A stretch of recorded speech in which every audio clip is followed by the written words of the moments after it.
by Ibn al-Jawzi, rahimahullah ta'ala. And he mentions a pious man. He says there was a man who used to fast throughout the day, and he used to pray Qiyamul Layl throughout the night. He never used to involve himself in anything that was haram. He knew that the people that were around him in his land were corrupt people. So he didn't sit in their gatherings because all they used to do was backbite and slander. So he stayed away from any gatherings. And he would just stay in his house and never leave his house. When he ran out of food, he would leave his house and he would store and he would buy enough food to last him as long as it can. And then he would remain in his house just worshipping Allah subhanahu wa ta'ala. The people of the land, they gathered together. And they said, look at this man. Does he think that he is better than us? He doesn't come and sit in our gatherings. He doesn't walk around or talk to us. We just see him and he looks down on the floor and he goes to the shop and he goes back to his house. Never did this man look right or left or even in front of him. He would just look down and walk. So the people became jealous of this man. And this is how they work. Shaitan doesn't just attack you by himself, but Shaitan has people that he has and he inspires his haram into them and he commands them to attack the believers. So this is what they did. So what they did was they looked around the land until they found the most beautiful woman in that land. And she was a young woman. And she was a chaste woman. And they approached her. And they said, we want you to seduce that man. And we want you to commit zina with that man. So she said, how can I do such a thing? And she was from amongst the most poorest women in that land. She found it very difficult to live. So they said to her, if you can do this, then we will give you the equivalent to your weight in gold. And even more than this. And all of this poverty that you are facing today, it will end. All you have to do is commit zina with that man. So the woman, she went home and she thought and she began to think. Until she looked at her situation and she thought, subhanallah, but she thought to herself that there is nothing left for me. I'm going to die of poverty and I have nothing left. So she accepted the task that they had given her. And she said, I will go and I will commit zina with this man. So one cold night, she went and she knocked on the house of this man. She knocked on the door of the house of this man. So he opened the door and he saw a woman. So he closed the door. So she raised her voice and she said, please allow me to come into your house. I was traveling and I thought that I would reach my destination before night. But now, the night has come and I'm in the middle of nowhere and I do not know where I am. I do not know anyone in this land. And if you do not accept me into your house, then I fear that something will happen to me outside. So he said, we have many neighbors around. From the door, please go and knock on the house of these neighbors and inshallah ta'ala, they will help you. So the woman, she left. A little while later, she knocked on his door again. And she said, I went to the houses of your neighbors, but no one is home. And it is really cold outside. And I fear that I may die if you do not accept me and allow me to come into your house.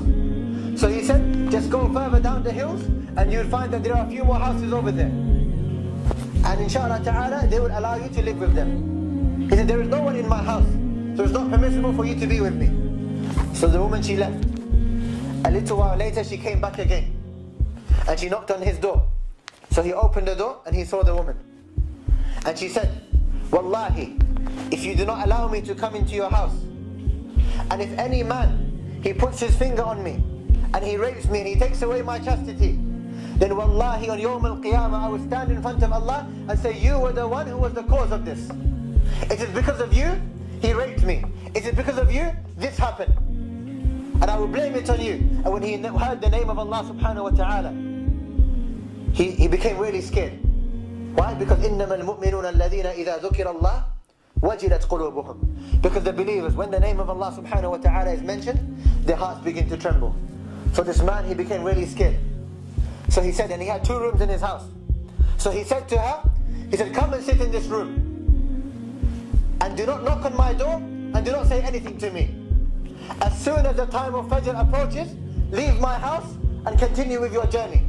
So the man, he left this woman in this room and he went into the second room that he had and he locked the door. And he continued with his recitation of Quran. Now the people of the land, they know that she has entered his house. So they have gathered around the house, waiting to catch the two of them committing zina. And this is a pious man, and he has never faced anything like this in his life. So he is in his house now, and he is reciting the book of Allah subhanahu wa ta'ala. And this woman is ready to commit zina with this man. And the people of the land have gathered around the house, waiting to enter the house to catch them committing zina. The man now, he's reciting Quran. And the woman, she begins to scream. She screams and she screams and she screams. So the man, he opens his door and he walks into the room where the woman is. He has a fire lamp with him, an oil lamp with him. And he walks into the room where the woman is, only to find that she is lying on the floor without her clothes on. And she is calling him towards her. This man now, for the first time in his life, he is seeing something that he has never seen before, because his gaze has always been lowered. He is feeling something in his heart now that he has never felt before. His mind is telling him things that he has never told him before. He has the most beautiful woman of the land in front of him, calling him for zina. What does he do?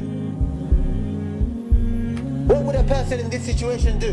He has never seen anything like this in his life. The people now, they know. They heard the first scream from the woman. So they know that very soon they will catch them committing zina. So they come closer to the door of the house of the man. The woman now, all of a sudden begins to scream. And she screams and she continues to scream and scream and scream. The people of the land, they break down the door of this man, the door of the house of this man. And they enter to find that the woman is on the floor. And the man is also on the floor. But the woman is in one side of the room, and the man is in the other side of the room. And the woman continues to scream, and she continues to scream. They look at the man, and he is crying in the corner of the room. And his hand is in the fire of the lamp that he has. And he is crying and he is crying.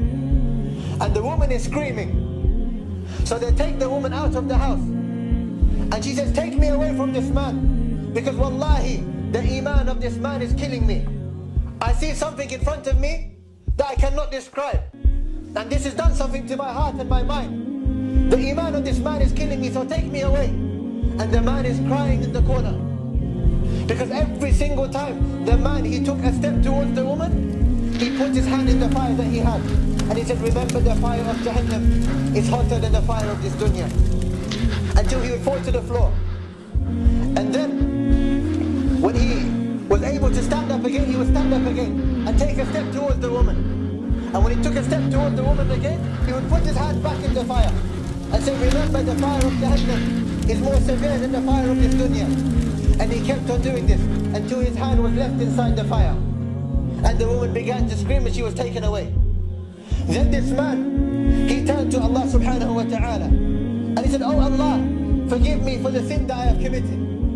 What sin did this man commit? What did he do? He stayed away from zina. He stayed away from the most beautiful woman of the land. What sin did he commit? He said, oh Allah, forgive me for the footsteps I took towards that woman. Look at the iman of this man. Look at the iman of the righteous people. Nothing will tempt them. Nothing will take them away from Allah subhanahu wa ta'ala. Allah is calling you. Allah is calling you to say His name. Allah is calling you to come home.